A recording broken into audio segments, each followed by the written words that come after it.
السلام عليكم. سيواجه المنتخب المغربي المنتخب الليبي في الجولة الأخيرة من بطولة شمال إفريقيا لأقل من 20 سنة المؤهلة إلى نهائيات كأس إفريقيا 2023 الذي تحتضنه دولة مصر، وذلك في اليوم الاثنين 24 من أكتوبر 2022 على الساعة 2 زوالا بتوقيت المغرب والجزائر، والثالثة بتوقيت القاهرة، والرابعة بتوقيت مكة المكرمة.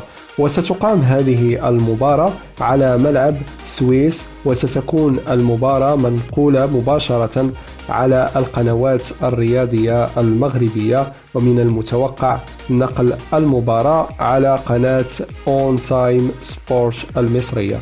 بعد أن هزم المنتخب الوطني المغربي نظيره الجزائري بهدفين دون رد في المباراة التي جمعتهما اليوم الجمعة، يتصدر المنتخب المغربي الترتيب البطولة ب4 نقاط، وبفارق الأهداف جاءت تونس في الرتبة الثانية ب4 نقاط كذلك.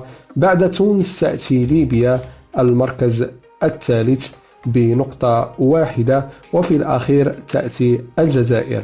نتمنى التوفيق للمنتخبين، منتخب المغربي والمنتخب الليبي.